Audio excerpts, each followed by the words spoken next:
Hey everyone, welcome to another edition of the Total Human Optimization Podcast. What? We have two in 2 weeks? That's amazing. We've been off for a month before that, but I'm happy to say that we now have over a month worth of Total Human Optimization Podcast scheduled. So every week, probably on Wednesday, you're going to get a new episode. And on that, I also would like to ask you to head to our iTunes page and submit a review. In that review, you could also say what you want to learn more about. What kind of subjects you want us to cover? Anybody you want us to interview? Let us know. Give us a star rating. Let us know how we're doing. We want to improve the show. We want to climb the rankings just like everybody else, and we need your help to do that. So if you can do that, that'd be great. I'd really appreciate it. We're going to go on to some really good stuff because we're going to talk about one of my favorite things in the entire world, and that is the carb. Everybody loves carbs. They're the best thing for everything. They're a vehicle for other food. You have tacos, you put it in a tortilla to vehicle into your mouth. You have a chip, you use it as a vehicle to pick up salsa. And everybody knows I love pizza. Everybody loves pizza. Who doesn't? If you don't, get out of America. I'm just going to leave it at that. And with that atrocious statement, I'm going to welcome Alex McMahon to the show. Alex, welcome. Hey, thanks for having me on. So Alex, recently, for people that don't know, Alex helps contribute to our On It Academy blog site, and he writes a lot of interesting articles. And one of them that I was reading really popped out to me, and I was like, we haven't really had a good conversation about this because it's such a controversial topic. And before the show, we were talking about how after the article, people actually were trolling you on social media. And people get really, really, really intense about their dieting philosophies. So, Alex, let's dive in slowly into this carb thing. And it's about micronutrients. And the thing is, why do they have to be either good or bad? Because I remember a time when fats were also bad, but now they're good. So why do carbs have to be good and bad? I think a big part of it has to do with the fact that nutrition is actually really complicated, and people would like things to either be black or white. And what it does is it helps them kind of remove their own context from it. The biggest thing about carbohydrates or fats is that it all depends on a person's individual context. Now, one person could eat a high carb diet and it would work really well for them. Other people eat a low carb diet and it works really well for them. Neither is right or wrong, but the thing is that carbohydrate intake really, positively impacts that person. And that all goes back to how they deal with carbs. Yeah, so let's go back to the 90s for a second. Do you remember in the 90s when the whole Atkins diet thing came out? Yeah, absolutely. Yeah, so I think, I mean, I may be wrong, but isn't that where this kind of all started getting talked about? So it definitely does have to do with the Atkins diet because a lot of people had pretty good weight loss success with it. One of the things that it was kind of missing, though, was the focus on food quality. And I feel like that's something that people have really started to emphasize with the resurgence of, low carbohydrate and ketogenic diets, is that, your actual food quality matters, where those fats and proteins are coming from matters. And also a heavy focus on, getting in vegetables as well is another big thing that the Atkins diet was kind of missing. So a lot of the success does come from that. But even going back further than that, ketogenic diets, which are typically below, 30 to 50 grams of carbs, were originally used as a treatment for epilepsy back in the day. And that's where it all kind of originated, was they were a little bit more calorie restricted, but they were also very low carbohydrate, very high fat diets. Okay, so you mentioned that people would, I guess doctors would put people on low carb diets that had epilepsy. Is that correct? Yeah, so it was something that was done back in the day. It was kind of the original treatment for it. Okay, so in that same respect, when you eat a carb, and I realize there's different types of carbs. So let's say the bad one, carb. What is happening in your body? So essentially, your body's going to take that, and depending on where it comes from, the main goal is to break that carbohydrate down to glucose. And that's the main fuel source that your body can use. So as your body, as you ingest it in your mouth, you chew it up, you have a specific enzyme called amylase that starts the breakdown of that carbohydrate in your mouth. So then it passes through to your stomach. And because the acidity of the stomach is so high, the digestion of that carbohydrate kind of stops there, because the enzyme amylase is actually made of protein, and our stomach acid will digest those proteins. So the carbohydrate, breakdown kind of stops there for a little bit. And then once it reaches your pancreas, we have a bunch of pancreatic enzymes that are released, and one of them is pancreatic amylase. And so that will again begin the breakdown further of that carbohydrate, with the end goal of it becoming glucose. And that glucose will pass through your small intestine and enter the bloodstream. And when that happens, it hits your bloodstream and it rises your blood glucose. So from there, we have a storage hormone named insulin, and its main job is to deliver glucose to the storage sites that it needs to go to around the body, and to replenish, glycogen that's been burned up during exercise, to help fuel your brain and things of that sort. Okay, so this is sounding a little bit coincidentally like sugar. Is this anywhere close to the same thing? Well, the biggest thing is that carbohydrates are really just kind of a fancy word for sugar. Where they kind of come into a difference is how quickly they turn into sugar. So, some of them, obviously, the more processed ones are going to hit your bloodstream and spike your blood sugar even quicker. Well, some of the slower digesting ones are going to cause more of a slower spike in your blood sugar and insulin. Yeah, so everybody knows sugar is very addicting. It's almost like a drug. Mm-hmm. It should be almost a drug, people would say. But that's probably the same thing that's going on with carbs too, because I think what is it, Pringles? Once you pop, you can't stop. Or is Yeah. it Lay's? I bet you can't eat just one. You can't. It's impossible. Have you ever just had one chip? No. You're Yeah, gonna I don't keep think going. I've You're ever gonna had. finish the entire bag. Yeah, so I mean, one of the really interesting things too about our modern day processed carbohydrates is very rarely do they contain just one kind of flavor profile that we want. So from an evolutionary perspective, we have reward centers in our brain that are set up to crave salty, fatty, and sweet foods. And so when we consume those foods, we get a little bit of a dopamine hit. And that dopamine hit then causes us to feel good. So what happens from there is, once we get that dopamine hit, we feel good. That's kind of evolution's way of patting us on the back, and also of encouraging us to eat more like that. So now with our modern day processed foods, one of the biggest things is that typically you'll get a very carbohydrate dense food.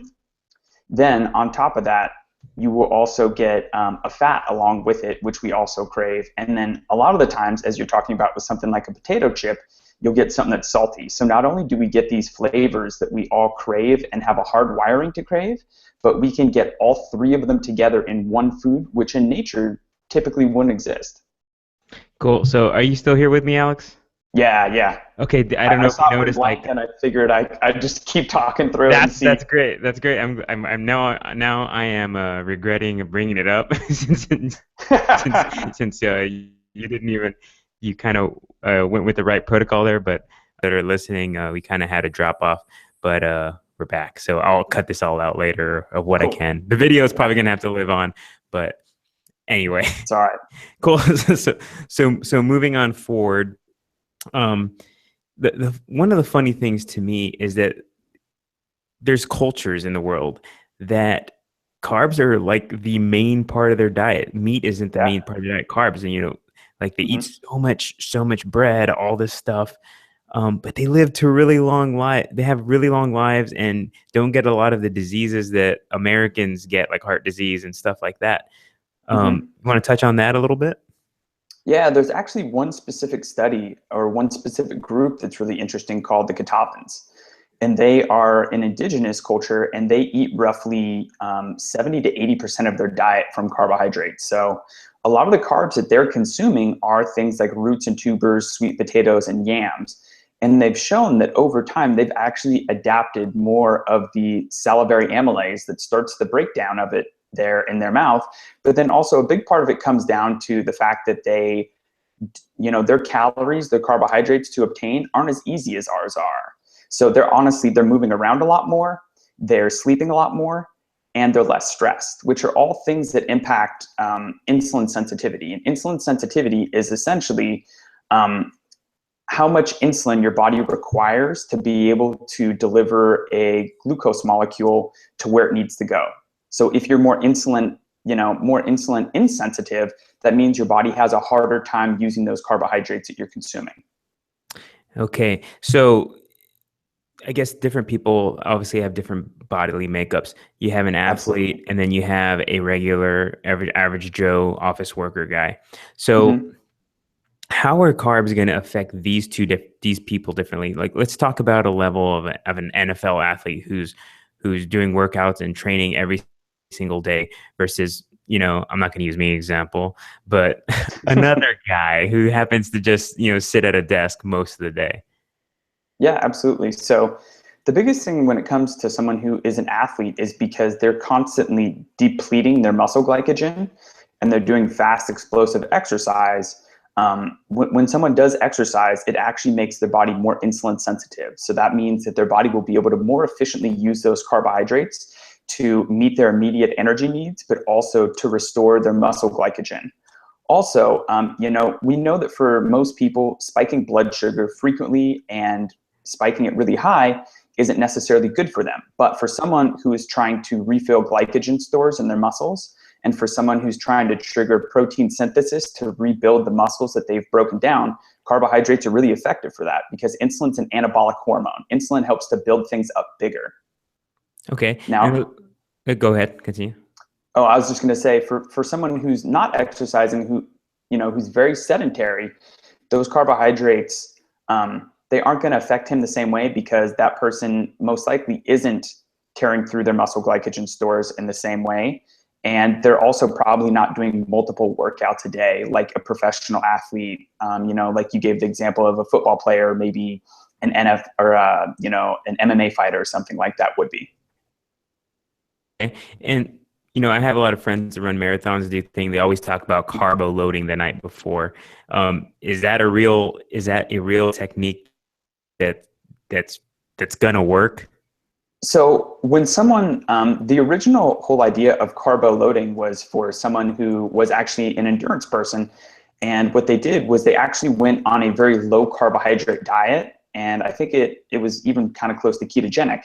And then the night before their big race, they gave themselves a huge bolus of carbohydrates so that they topped off all those muscle glycogen stores. And one of the things is, if you are never actually emptying the muscle glycogen because you are constantly filling it back up, eating 3 to 6 times a day, having, bread, pasta, and rice and all those kinds of things, you're never actually allowing your body to fully empty those stores so they can be fully refilled again.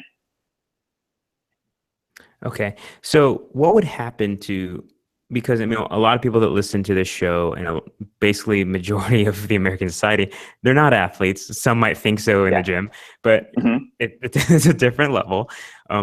What would happen if you just completely obliterated carbs, not one single carb in your body?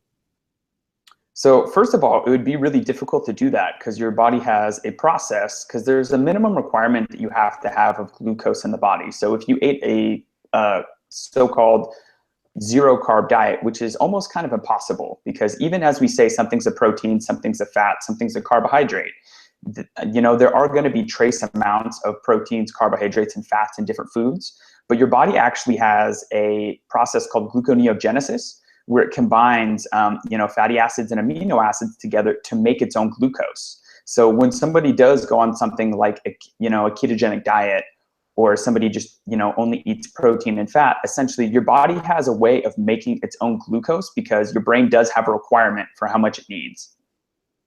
Interesting, interesting. So obviously in this country we have a little bit of an obesity epidemic. Hmm. Um, how much do you think of that is sugar related versus carb related? I'm not going to say fat related. Well, maybe the bad fats, trans Hmm. fats and stuff like that. But what is your intellect there, and when looking at people in normal society with weight gain? I think it's really, really complicated. The more I've learned about nutrition, the more my answer ends up in a lot of the times being it depends. So there's a lot of different moving parts that have to do with that. First and foremost would have to be the basic way that we live. So we're just much more sedentary than we've ever been before. Another big part of it is we are very stressed out. And so stress releases that stress hormone cortisol. And cortisol does cause people to preferentially gain fat. But one of the big things that stress also does is it makes us more insulin insensitive. So because cortisol is a catabolic hormone and is designed to break things down to help us mobilize fuel sources, over time, when someone is experiencing chronic stress, it actually causes the cells in the body to use carbohydrates less efficiently because they're more insulin insensitive. Another big part of that is sleep. So, people rarely get enough sleep.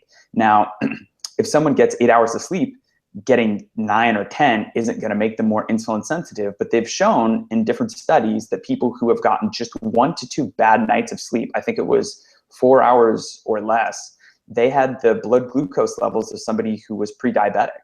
So I think that it has to do with, I think it has to definitely do with our lifestyle, sedentary lifestyle, sleep, stress management. And then also on top of that, a big part of it having to do with what the macronutrient profile is that you eat. So, how many proteins are you eating? How many carbs? How many fats? And definitely things like that. But even going beyond that, just the quality of the carbohydrates really has a big impact on how the body handles it. Mm-hmm. And you mentioned sleep. What effect does it have on your sleep and your body in general? If you're not going to be that marathon runner the next day and just a normal day, if you eat like a heavy carb meal before bed. So what can happen for certain people, I always try to have people eat roughly 2 to 3 hours before bed so they can actually break down and digest things adequately. But if somebody has it right beforehand, what can happen is your blood sugar will go high while you're sleeping, and it can actually bottom out and get very low. And if your blood sugar gets too low during your sleep, that's actually a stress on the body. And so its response is to secrete that stress hormone cortisol. And if you get a bump of cortisol in the middle of the night, it's actually going to disrupt your sleep and actually make it more difficult to wake back up. Well, to get back to sleep. As I say, well, I hope I wake up eventually. Death by carbs. Oh, man. That's funny.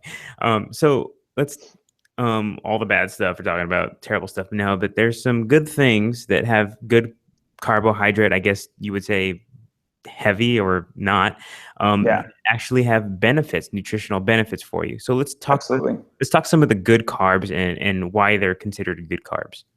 Yeah. So some of my favorite sources when it comes to the more starchy carbohydrates for people are, potatoes, sweet potatoes. I like oatmeal. I like white rice for certain people. I also like squash. I like taro root, things like that. I like the more natural sources of carbohydrates because one of the biggest problems with the processed ones is they typically, when they process them, they remove different macro and micronutrients from them. And what this does is it removes a lot of the nutrients that are needed to actually manage blood sugar. So then when they're either fortified or enriched, because the FDA requires them to put those nutrients back in, they put in suboptimal levels that are just meant to mainly prevent disease. But then also on top of that, a lot of the fortified versions of vitamins and minerals and things like that they put back into foods aren't even the versions that we can use. So as an example, it's not a carbohydrate, but with milk, everybody has seen vitamin D2 enriched milk. The only problem is our body doesn't use vitamin D2. Our body uses vitamin D3. Interesting. And on the opposite side of things, we already mentioned some of them, but what are the carbs that should be absolutely avoided at all costs? How much time do you have? We got time. No, I'm just joking. So, pretty much anything that contains a ton of added sugar to it. So that would be your cookies, your cake, your donuts. I'm also not a really big fan of a lot of the gluten-containing ones. So, breads, pastas, chips, crackers, so-called health bars or granola bars. What kind of life do you want us to live? A long and healthy one. Wow, but a little bit boring. But you can. The thing is, I guess well, if you take natural sources, you can make them taste pretty good. That's a big thing is that people assume that eating healthy has to be something where you suffer, but there's there's amazing tasting foods that you can eat that are natural and good for you and healthy. So Yeah, but that's not what we want to hear. I Put know, me I on the know. cross of carbs, man, because you know what? I've tried, making cauliflower pizza. I've done all that stuff. It's just not the same. Like Yeah. it's not the same. But to each his own, and whatever you want to Context. do with your life, that you have to make your own decisions. But that's why I don't have a six pack yet, right? Well, I Um, mean, I think it has to do with a lot of different stuff. When it comes down to everything's kind of a choice, and sometimes it's worth it, and sometimes it's not. So, sometimes if it's your kid's birthday, have the birthday cake. But if it's just an office party and they have a bunch of crappy donuts from Fred Meyer or something like that, go ahead and pass on those. Like save it for the times when it really does matter. yeah. So you mentioned something in a couple of statements ago that I'm going to bring up, and we're going to have a bunch of people that are not going to be happy because I know friends that are really, really serious about this. My girlfriend, Hmm. one of them, and if I say anything negative about it, I get jumped on like a crazy person. And I'm talking Hmm. about the gluten-free stuff. For some Yeah. reason, people think that when something is gluten free, it's completely okay. But that's not the case. No. So the biggest thing is that, a lot of the gluten-free products still provide a lot of the same problems that a gluten-containing one does. So I feel as though gluten-free is a pretty good transition step if you notice that gluten-containing grains and foods do cause problems in your body. So if it causes inflammation, digestive distress, mood problems, things like that. And I think that, like I said, gluten-free can be a good transition step, but the idea should always be to kind of get away from those gluten-free foods, because the thing is, let's be honest, a paleo cookie, a vegan cookie, it's still a cookie.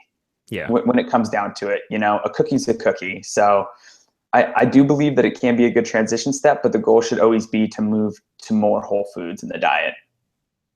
Correct. And one thing I've noticed is that a lot of these gluten-free products out there, they're just so processed. So They processed. They really are. That's one of the things, is that there's a whole new field of, like paleo approved bars or paleo approved cookies and all this kind of stuff. And the thing is, you're just kind of you're turning something like the paleo movement into the gluten-free movement, and that's not what it's really about. It's more about eating whole foods that come from nature. It's not about taking, a crappy old habit and shoving it in a shiny new box and calling it something different, because let's be honest, you're going to get the exact same results from it. Yeah. So chicken and vegetables. No, man, you can make it interesting. Have some potatoes, have some oatmeal dressed up with, coconut milk and protein powder in it, toss some berries in there. I mean, you can really do a lot with the food. You just got to get creative and know what foods to add in. Yeah. So, I'm interested to know what your diet is. Obviously, like you said Mhm. earlier, how much time do you have? Everybody's diet is going to be different. You can't say, oh, what's the diet people should follow? But so people can kind of get, kind of an insight of what you're doing and, what your training is and how Yeah. you feel yourself from beginning Mhm. of the day to the end. I think that might be a little helpful for some people. Yeah, absolutely. So I typically get up early in the morning and I drink about 20 ounces of water with 1 to 2 tablespoons of apple cider vinegar in it. Just, it's usually it's warm water, so it kind of kickstarts digestion for the day. And then I'll usually have 1 to 2 cups of coffee, either black with half and half or coconut milk. And then I'll usually head off to the gym and train a little earlier in the morning. And luckily, my gym is not too far from my office here in Portland, Oregon. So I'll go train, and then I come to my office. And once I get to my office, I usually sip on some branched chain amino acids. And then whenever I get hungry is typically when I'll have lunch. So that could be 11 o'clock. That could be 12 o'clock sometimes. And my lunch is usually some form of vegetable with a protein source and a fat source. So a lot of the times it could be, a spinach salad with a boatload of vegetables, some olive oil, vinegar, an avocado, and 3 to 4 hard-boiled eggs, or chicken, or ground beef. And so that'll typically be my first meal of the day. And then after that, when I get hungry, I'll usually have a piece of fruit and some protein. So it could be, raspberries, apples, strawberries or something like that, and a piece of chicken, or, sometimes I'll have like an Epic bar and things like that. And then in the afternoon, sometimes I'll go do either Thai boxing or Brazilian jiu-jitsu. And after that is when I'll head home and I'll eat dinner. And typically dinner for me is more focused on protein and carbohydrates. So that's when I will typically have an oatmeal, a potato, sweet potato, and things like that. So that could look like, 4 to 6 ounces of chicken and 2 white potatoes, or it could be, oatmeal with a little bit of protein powder and some berries mixed in or something like that. So I keep it pretty simple.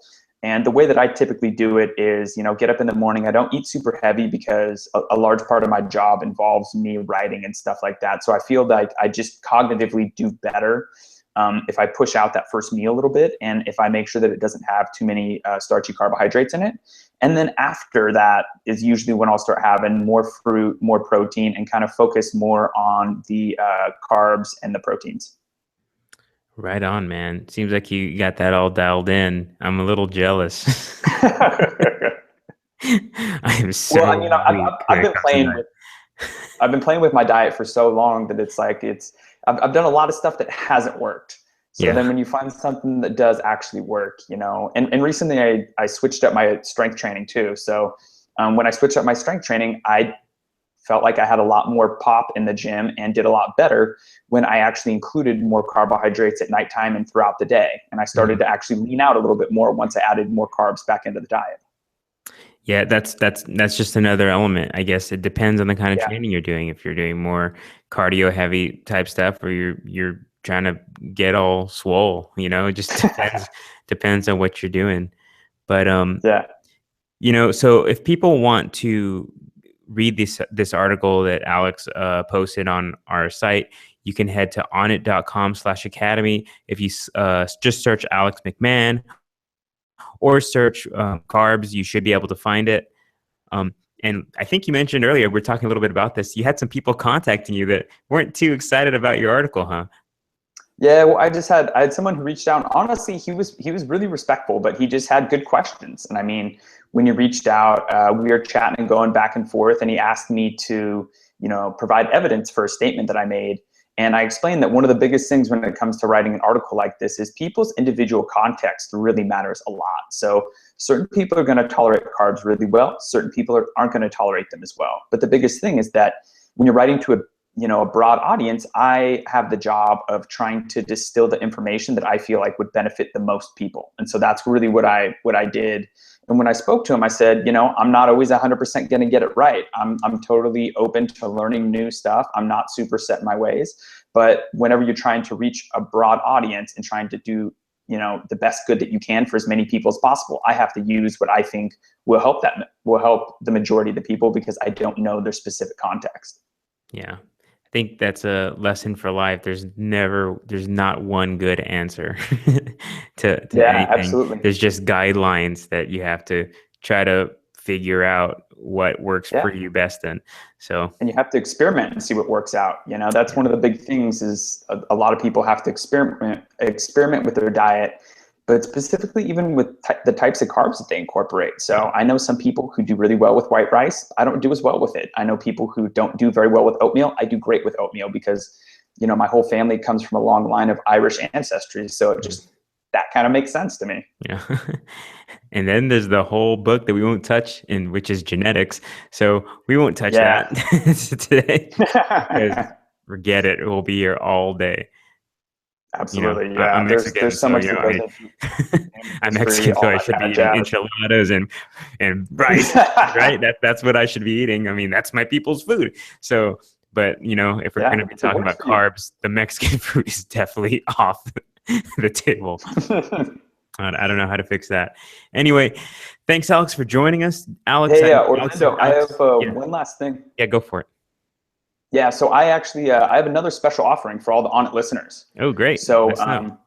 if they go to my website, www.evolvenutritionaltherapy.com /on it, I'm giving away my book, The Proven Testosterone Solution, on there. It has a 12-week, meal plan, workout plan. It walks you through how to start adopting meditation, how to kind of incorporate all the different things that will help you kind of boost your testosterone naturally. So it's one of the very first books that I wrote. It's still one of the ones that I like the most personally.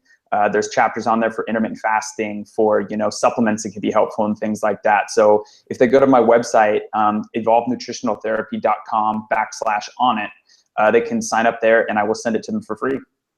That's awesome. Thanks so much for doing that, Alex. Definitely. Yeah, absolutely. Definitely never hurts to get more information, especially when it's free. And I think you mentioned improving testosterone. If you're a dude, you always want to improve your testosterone. I know I'd I say do. it's a safe bet. Pretty much. Anyway, thanks again, Alex, for joining us. We'll probably have you on again soon. We're gonna Absolutely. keep Thanks for rolling. having me. Yeah, we're gonna keep rolling with these total human optimization podcasts. We're gonna keep putting them out, and we'll try to keep up with all the latest diet knowledge there is and how everything changes. But that's the reason why we have this show. That's the reason on it exists, is so we can Helping people out. help people out and figure out how to be the best versions of ourselves. Again, thanks everyone for listening. Thanks, Alex. Until next time, we'll see you next week. Peace. All right.